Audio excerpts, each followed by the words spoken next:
Alright, here we are with the Luna banner units tier list. As always, we rank these based on a factor of when I see it, how often can I comfortably take it, and when I do take it, how does it typically perform outside of the extremes of either the super low or super high rolls. So we'll get into it here, and we also don't care about rarity since if you see a rare, it's usually up against an uncommon anyway, so we want to know how they stack up against each other.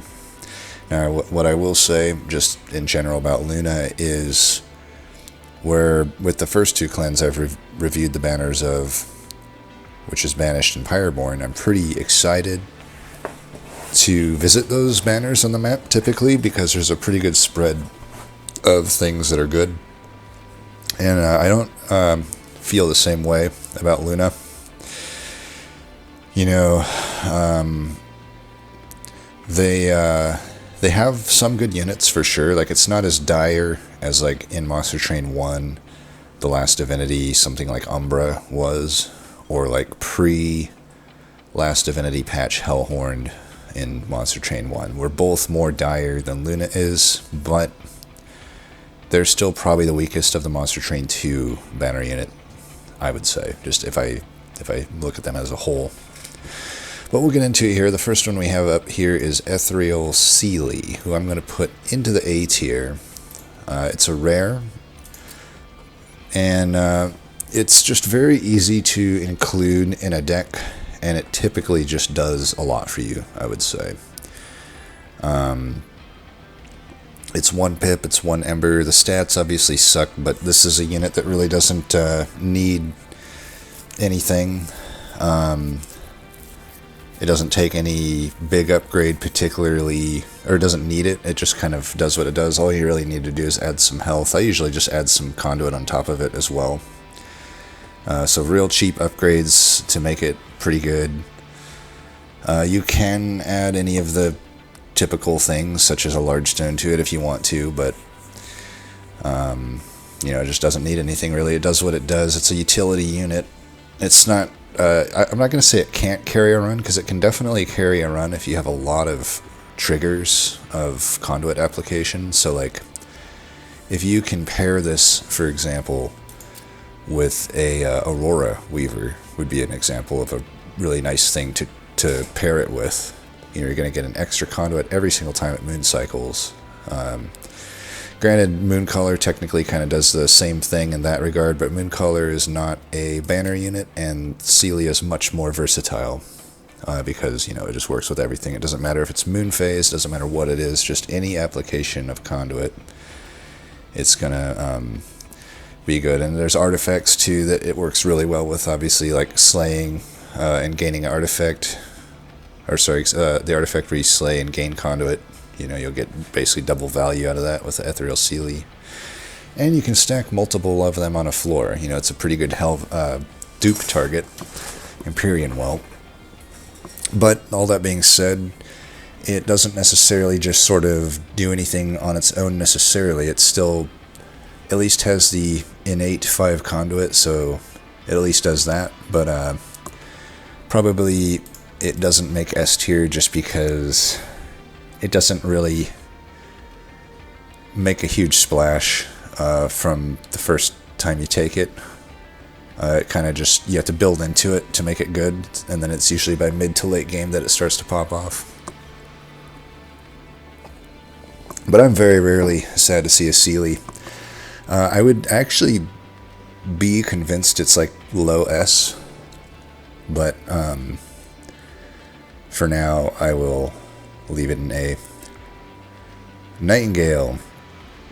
Not a good unit. I'll tell you what, though. I'm not going to open up a new tier for it. I'd say D tier is actually pretty accurate, because even though it's usually useless, it sometimes can be alright. And the main way to make it alright is to get the New Moon room. At that point, it's a very good unit, actually, to be honest. I wouldn't even say it's S, but it's like an A tier unit at that point. And that's the main reason it stays out of like an F or a Z tier, is because it just has a tangible high roll that isn't that unlikely to find, but it really does rely on finding that new moon room. Without the new moon room, this unit's pretty bad. It can be a unit that takes maybe some equipment, such as the Crescent Blade, the one that, the Moonlit Glaive. It can add quite a lot of damage to a unit, but if I'm comparing units here, for example, a unit that doesn't even have guaranteed multi-strike, but even if it just has the multi-strike, is still not better than like a sweeper, right? If you were to compare the two. But all that being said, it's okay. There was a previous iteration of this unit that had felt better, where it was like, it just had more starting stats. Like, I feel like with just some more starting stats, this unit could make a lot more sense, because my problem with it right now is, like, it's not good at when you take it, because a 10-5 sucks, and the 2 stealth is like, okay, I get 2 waves where it survives, but still doesn't survive to spikes, and there's actually somewhat good amount of spikes in the early game. And then, without control over your moon phase, which very often in the early game you don't have that, you just don't have the multi-strike, so it's like a 10-5 sucks, right? A 10-5 with 2 stealth sucks. A 10-5 with multi-strike is barely passable, especially in a clan that doesn't really provide straightforward ways to scale that attack. Like I said, it's pretty much one of the main ways if I want to actually scale Nightingale. Really, the most realistic ways would be Moonlit Glaive or Eclipse Chamber, and Eclipse Chamber is far better. But beyond that, there's not any spells in this clan that, like, actually scale. There is also this, but it takes a while to get going. Yeah, I don't know. He's not good. It's like a worse Horned Warrior, and Horned Warrior is already questionable, I think, in Monster Train 2. It's a unit that kind of went down, in my opinion, but I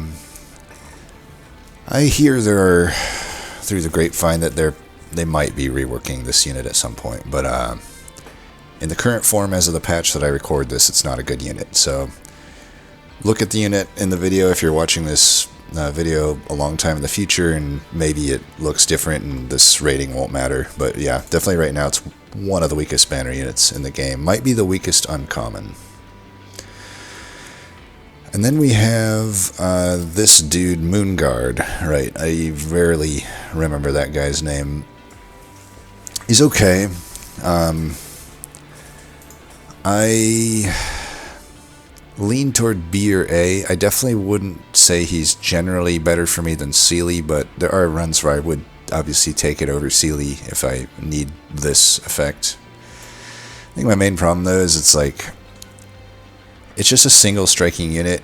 It's costing 2, and I said I won't bring rarity into it, but the fact that it's also a rare on top of that is kind of just, I don't know, it doesn't feel on the power level of a rare necessarily. But yeah, it's conditional Mage Blade. It has 3 by default, which is, I guess, fine. I mean, it's like in line with like an Arduin or something, but Arduin kind of has built-in ways to get conduit. Moonguard may not have, you may have the Witchweave starter and it's harder to get conduit. There might be just any sorts of reasons that make it not able to get a ton of conduit. And I don't know, I would generally say Acolyte's better anyway, and it's an uncommon, so, and they both cost 2. The only real advantage it has over Acolyte is it's better when you first get it, because a 30-30 is really good stats. I don't know, though. This is a tough one. I don't know if it's A or B for me. It's certainly not anywhere higher or lower than that. I'm going to put it in B for now, and then we'll see if we change it.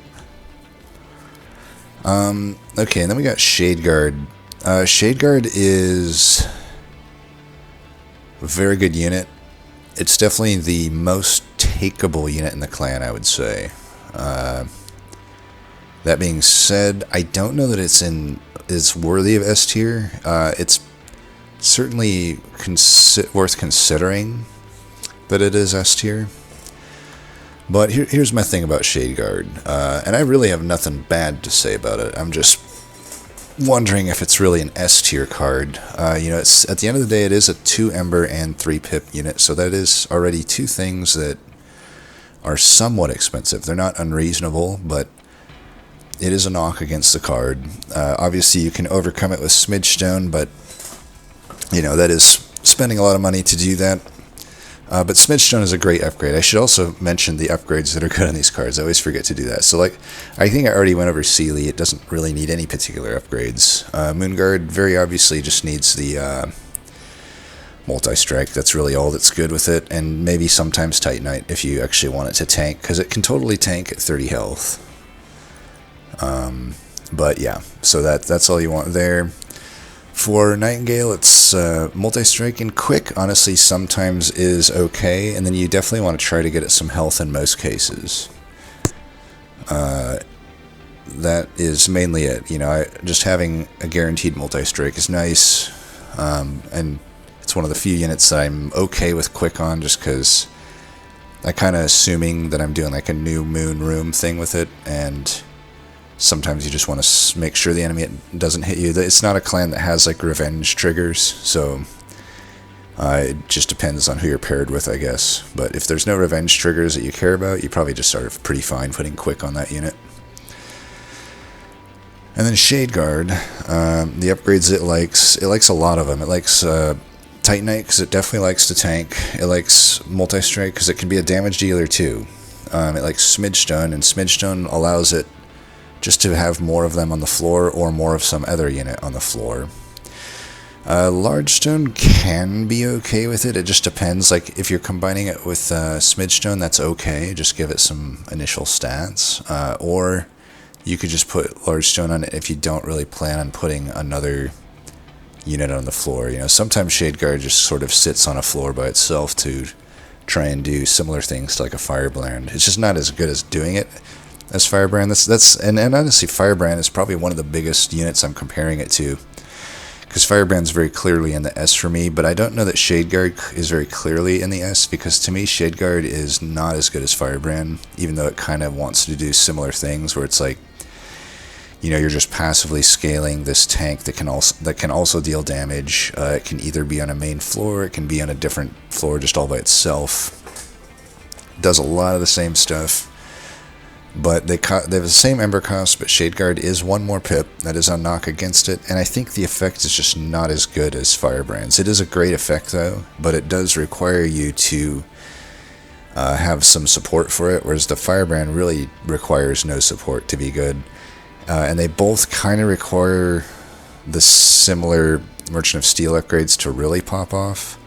But when Shade Guard pops off, it's just the high roll is not as insane as like a Firebrand or even a lot of these other tanks. Even like an Avenger, who I did not rate as an S unit, right? So even knowing that Avengers was in my A tier leans me toward thinking I will put Shade Guard in the A. I just think there's not quite enough ceiling there, and it's not that hard to end turns in New Moon, but sometimes it just isn't. It isn't allowing the turn to be as good as it could have been otherwise, and especially if you have another unit like Selene Acolyte that wants to be in the opposite Moon phase. Now you have a conflict of interest, and you have to figure out which one you want to cater to. And honestly, a lot of times I do find that Shade Guard loses out in that equation, because often I will need that sweep. You basically will not do the sweep if you can help it, because you do want to scale your Shade Guard in that case, but a lot of the time you just don't have that luxury. So I'm thinking A, but you could convince me of S. It's a very good unit. Certainly not anything I can complain about it. I just don't know that it solo carries runs the way a lot of the S tier cards can. And then we have the Silent Sentinel. I have been all over the place with this card. I've never thought it was bad. I've had times where I thought it was insanely good. And right now, I just feel like it's decent. It's a dedicated tank. They added 10 damage to it, which is okay. I don't think it really changes what the unit's meant to do necessarily, but It is a silent unit, so it does technically benefit from the new moon room. It just doesn't benefit nearly as well as a Nightingale or a Shadeguard does, because those get the additional like new moon effect, whereas Silent Sentinel doesn't really have a new moon effect. But that being said, I have had runs where I don't find a Shadeguard, and a Silent Sentinel is a-okay to run as the tank for like a Nightingale floor that has a new moon room applied. What is the actual name of that room? It's called the Eclipse Chamber. I'll try to remember Eclipse Chamber, but, read that effect and then you'll see what I'm talking about. Anyway, though, so Silent Sentinel has some benefit from there, but beyond that, not a whole lot of high rolls with this unit. The ability, I use it mainly just to heal the unit. I don't actually use it for the spell weakness that much. That being said, you can technically put dualism on this unit if you care about the spell weakness. I mean, at the end of the day, it's not a horrible thing to do. I mean, it's like an Urchin Spines every 3 turns. It's not amazing, but it's not horrible. It can be useful. But honestly, I don't know. I usually just like to use it as a way to keep the unit self-sustaining. It's similar to Shadeguard in that regard. It's like, and in a way, I would say Silent Sentinel is easier to pull off. It's like, it's 1 Ember, it's 2 pips, so it's already easier to deploy. But also, I don't have to do anything, I just have to use its ability, which, outside of very specific scenarios, such as an enemy silence enchanter being on the floor, outside of that, I'm always going to be able to just play my ability, right? So, whereas I'm not always going to be able to end in New Moon, so the sustaining of Silent Sentinel is pretty much guaranteed. As far as upgrades, it mainly just wants Titanite. Large Stone is okay, but only if you don't care about getting the extra pip, or if you can combine it with a Smidge Stone. It just likes all the tank upgrades, and I guess dualism works. It's not as... the problem is that the ability is a cooldown of 3, so like, it's a very powerful ability, but dualism, I don't know, it just doesn't have that much effect on the fight, I think, but it is something you could buy if you had extra money. So all that said, where does it rank? It feels definitely not as good as Shadeguard, even though I said it does have some advantages over the Shadeguard. For sure, I'm very rarely going to see these 2 units together and not pick the Shadeguard. That's just the nature of these banners typically being early in the run. This is a unit that you can take later much easier than the Shadeguard, I think. Because it doesn't need... and I guess another nice thing about Silent Sentinel is it really doesn't need any upgrades to do what it does. Maybe just some minor health. But I'm going to leave it in B for now. It feels like it should be A, and I still wonder if maybe Shadeguard should be S. We'll leave it here for now. I'm definitely going to do a once-over at the end of this one, though. So now we got Astrologer. Now, I would say I'm typically higher on Astrologer than I think most are. I typically just see this unit complained about, mainly. Which, I don't know, it's never felt bad to me. From the very moment I started playing this game, which the unit hasn't massively changed since I started when it was testing. The number has been changed here and there, that's about it. And, it's been higher than 5, it's been lower than 5. It's never felt bad to me, even when it's lower than 5. I think they recently buffed it from 4 to 5.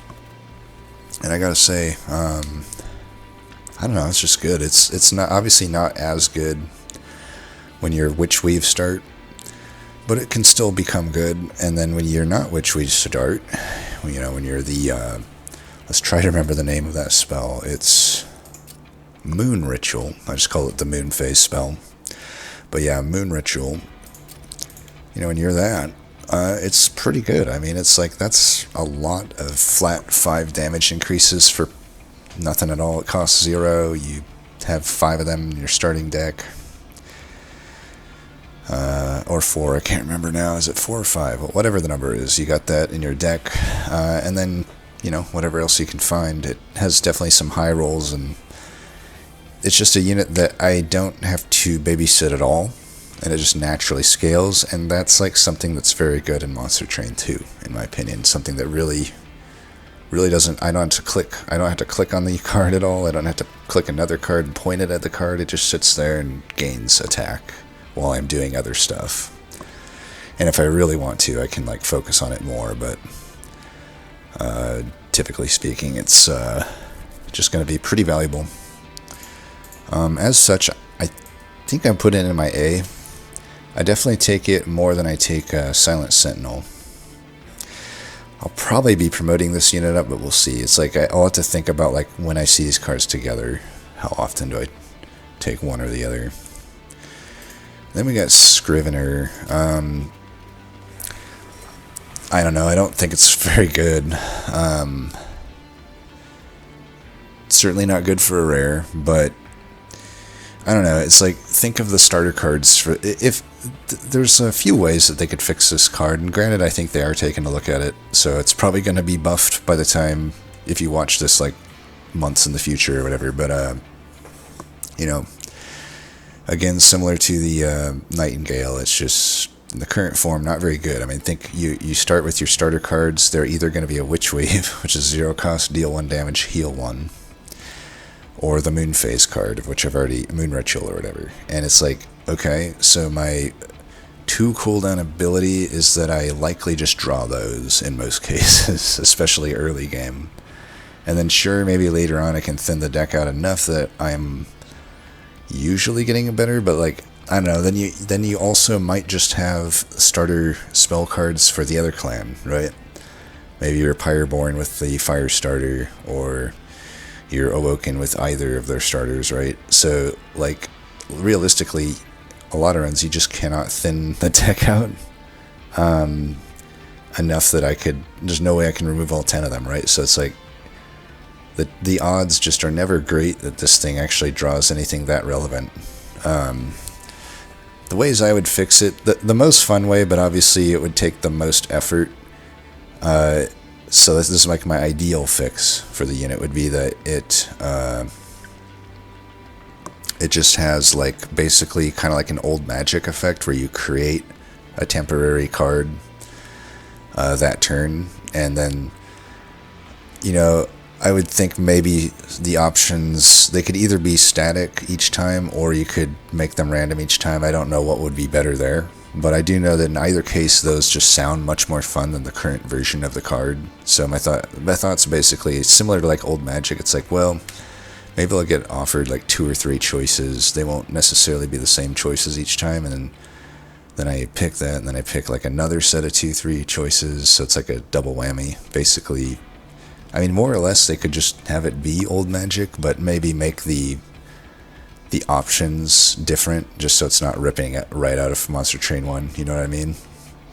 But yeah, I think that's my ideal situation. That would basically just be like an old magic, and you could even increase the cooldown by 3 if it is deemed to be too powerful. But at the end of the day, I want a rare card to do really fun, big things, so that just seems like it would be much more fun and big, and honestly, making the cooldown be higher might just be better anyway, because like as fun as it is to create a card, you may not want to do that like several times per fight, so actually having the cooldown be higher would be a good thing, just from making it enjoyable for the player's perspective. But and then the other fix, which I think is much easier, just a little less boring, is to basically say that the spell cannot be a starter card.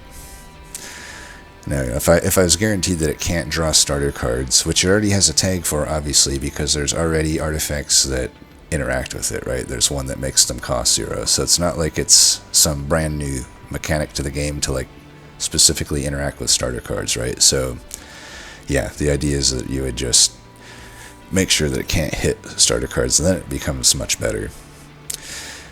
But yeah, I'm rambling because it's just not very good. I think it's right there with Nightingale. It's like there's obviously a high roll that exists that you can somehow consistently get a really good card out of it, but I think that's really rare. And it's not like this is a clan that has built-in like deck thinning mechanics either. It's like you could maybe make an argument if you had a unit like this in Melting Remnant, it makes more sense because they have Sacrificial Resurrection, and you can kind of just have additional ways to actually thin your deck out. But yeah, I could keep going on about ideas for that unit, because the current iteration just, yeah, it sucks. And then this unit, now, what I would say with this unit is, I've said it on each video now, but it probably bears repeating. I'm not ranking these based on how they do in Ring 1, because in Ring 1 I really don't have a choice what banner unit gets included, right? It's going to be an uncommon banner unit from either clan. I have no choice to be like, oh, I pick one or the other. But, you know, so Lunar Priestess, if I was ranking like their Ring 1 performance with it, this unit would rank really low. This is one of the worst units to see in Ring 1 when you're paired with like a champ like Eka, which is a Luna unit, right? So this pairing happens quite often, actually. And it just sucks, because it's like, yeah, an 8/8 that... I mean, in a truly cursed start with Eka, you're going to get offered like only the incant stuff, probably. Or sorry, not the incant, only the conduit stuff. So either the path that gives you conduit per incant, or the path that gives you a bunch of conduit when you're in like full moon. And you know, Lunar Priestess start with that. It can be really cursed if the only damage card you have is Witchweave, which it can happen pretty often, right? In that case, it's just a miserable start. It's like this 8/8 that only really gives you 1 extra damage to your Witchweaves. That's all it's doing. Or, alternatively, it's keeping your Eka in the right moon phase if you chose the moon phase path. But, yeah, it's just very, very rough to start with. But with all that being said, we're not factoring that in. We're just going to say, like, how does it do when it's up against, you know, a banner choice? So, in that case, I think Lunar Priestess is not too bad. There's not much upside with the unit. It's one of the most blatant examples of just purely a utility unit, right? And you're not going to carry a run with it. It's why I kind of, in my opinion, it should have conduit. It should have Mageblade 1 or even 2. I don't think it would be OP to do that, but it'd be much better in Ring 1, because then you could put that in the back line, and the cursed things that involve conduit now aren't so bad, right? And it's not like a single striking unit that doesn't have sweep, doesn't have multi-strike, has no real built-in way to get that. I really don't think Mageblade 1 or 2 is really that OP on the unit. But it would make it a lot more fun and give it a little bit more of a high roll, because as it stands, there's just no real super big upside with the unit, but it is a great utility piece, particularly when you start with Witchweave, right? Because there's a lot of cards that depend on either having conduit or being in a particular moon phase, and Lunar Priestess helps you with both of those. Probably the more impactful thing is to end in a particular moon phase, and she's obviously very good at that. She basically guarantees that you can do it, right? But, I don't know. Upgrade-wise, just doesn't really use anything other than health gain very well. You know, there's not, like, dualism, multi-strike, nothing really makes sense. At least if it had the Mageblade, then it's like, okay, I could put a multi-strike on this unit and it feels okay, right? So, I don't know, I think the lack of upside is limiting the rating, so I'd be reluctant to say it's anything higher than a B. It's okay, but it's just not that good in a lot of the cases. I really need to probably have like a Shade Guard or something to pair it with, or a Selene Acolyte. And then Selene Acolyte, pretty good unit. It's another one where I don't really want to see it in Ring 1, but that just doesn't matter for how we're rating this. It's a sweeping unit that has Mageblade. It does cost 2, and you have to end in full moon, which is kind of anti what a lot of the decent cards want to end in, right? They usually want to end in new moon. But that being said, it's still a really good card. It does require some health usually, since it's at 5 and it's a sweeper that's just really vulnerable to dying to like either spikes or just an enemy sweeper.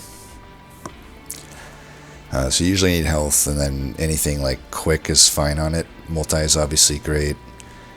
and large stone can be okay sometimes. It's pretty good. I would say it's right there with Shadeguard, where it feels like it could be S, but I don't know that it is. So let's do a quick review here. I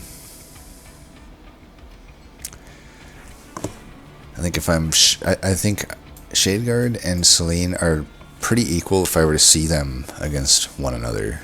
Like, it's just probably 50-50, typically speaking. But the Shadeguard is just a little bit more takeable since it has better stats. So I think it does edge out the Celine Acolyte. Sealy, very hard to compare against these because they're just not competing for the same role at all. It's like very hard to compare utility units, similar to like how with Pyreborn you're like kind of comparing the greed units to the actual battle units. It's like, well, I don't know if it's that helpful from a choice perspective because you usually just want to pick what you need at that point, but it's also, there is some element of like, okay, well,